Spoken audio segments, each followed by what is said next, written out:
Something that probably most people agree on is that tennis is quite a challenging sport to learn, but also it seems to take such a long time to learn. And on that second point about how long it takes to learn tennis, why does it take so long? There are some people out there who seem to pick it up quite quickly, whereas others it feels like they take years and years and they might not feel like they're really improving at all. What I want to put forward is my thoughts on as to why is it that it takes so long to learn and how can you actually make that time shorter.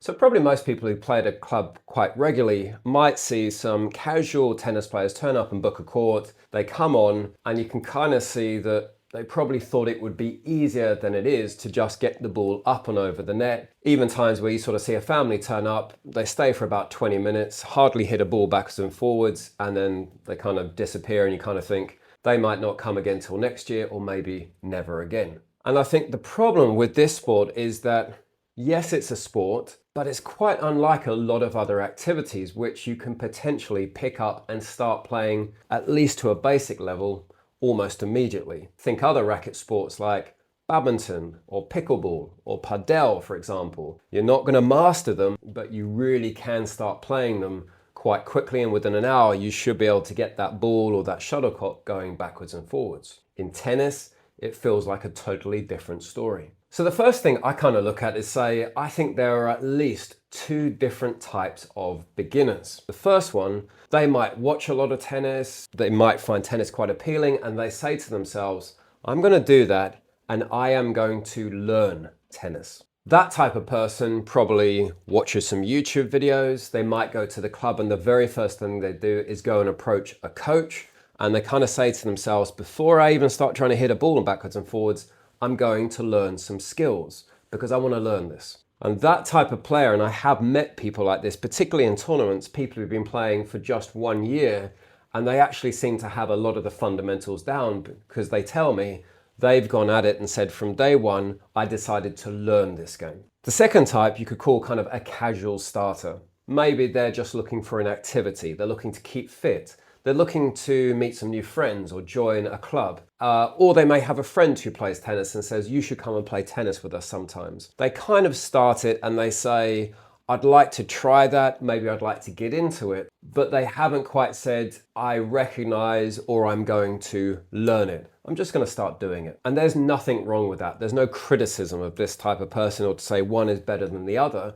However, the casual starter, the second one, arguably the way that they start playing tennis, they might get shown the basic grips, how to hold the racket, but otherwise they just start improvising. They go in with an intention which is to get the ball up and over the net as consistently as possible so that they can participate in the game of tennis of hitting the ball backwards and forwards and in the court.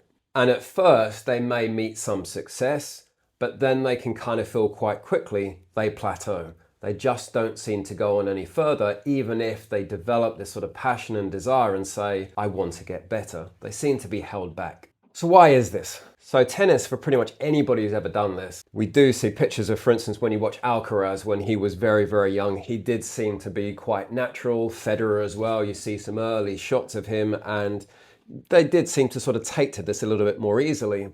However, for pretty much everybody, this is not a sport you just know how to do. You have to learn it. And the thing is, with every single ball you hit, you build into your muscle memory this idea of how you hit the ball. So if you're not that first type that's learning good habits and good muscle memory from the outset, if you, let's say, spend 6 months or a year just going around your club and you're more sort of, you don't get the racket back in time, you don't do a turn, you don't have that nice stroke where you've got the strings slightly closed and hitting up and over the ball, or you're kind of pushing it more. All of those things get embedded into your muscle memory.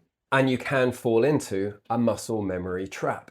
And I'm sure all of us have seen people, as you look across your local club, you see people who've been there for years, they're maybe taking lessons, they seem to play tennis 3-4 times a week. And yet in the nicest possible way, you don't actually see them improving. And maybe you talk to them and they express frustration saying, I really want to learn this, or this is so difficult, or why can't I get it right? And honestly, again, it's not a criticism of them. This is such a hard sport to learn and it does take years, and you kind of got to start in the right way from the start. Otherwise, you're actually arguably already behind. And like I tell my kids, this sport is not something that you magically just figure out. You do have to learn it.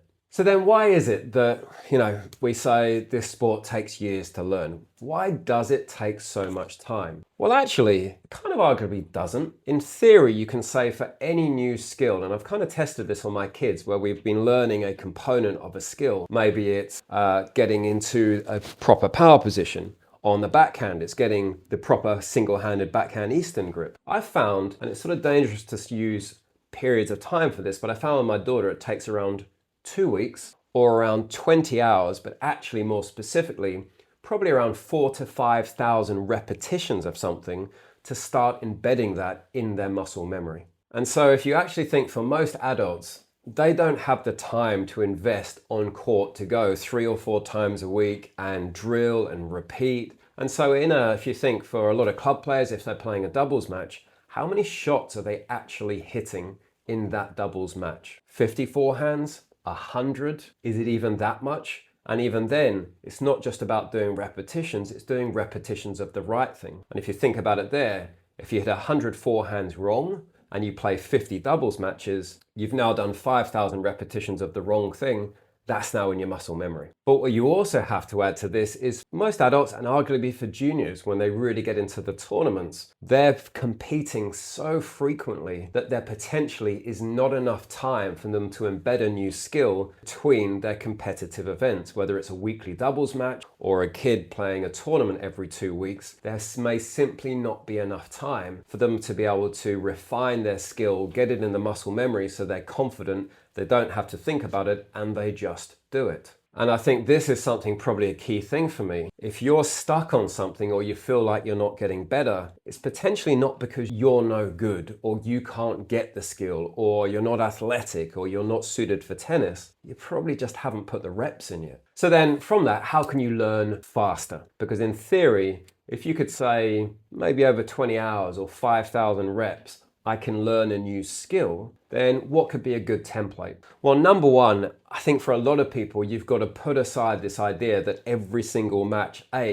counts, whether you win or lose, because most of them don't count for anything, even for kids playing tournaments. If you're playing that many tournaments, you know what? An individual tournament really doesn't matter. You could use it as a burner tournament, i.e. risk losing, but try a new skill out. But also what you've got to understand that matches are not your place to practice. If you are having to think about what you're doing with your shot in a match, you can't really think about competing. Second is, to practice, you don't actually have to be on a tennis court. To get reps in, you can do shadow swings. You can do that at home. You could do it at work. You could do it walking to school. Do it just before you have a shower and you lock the door and you just do 50 shadow swings. It really doesn't take that much time. I timed myself doing 100 shadow swings and it took around 4 minutes. So if I say to myself, I'm going to do that 3 times a day, that's potentially 15 minutes. I've done 300 reps. Over a week, that's 2,100 just by doing 15 minutes at home. You can hit against a wall. You can hit on the ball machine.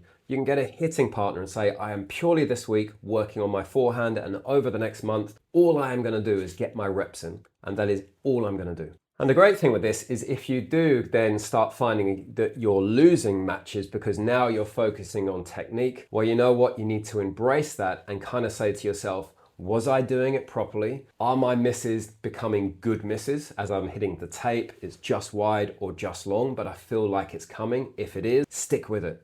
Get out of your comfort zone, get into the learning zone, so then you can transfer into the skill zone. Because after all, it's a little bit philosophical, but short-term losses can really translate into long-term wins. Quite simply, you can't win and learn at the same time. It may happen, you can't focus on both. So to close this out, I would say if you love tennis and you feel like it's taking forever to learn, you can make a change to that.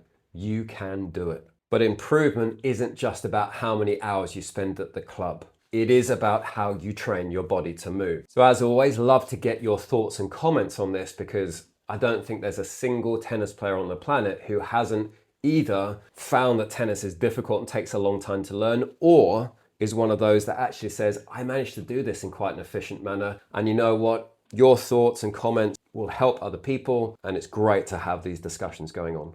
Put your thoughts in the comments.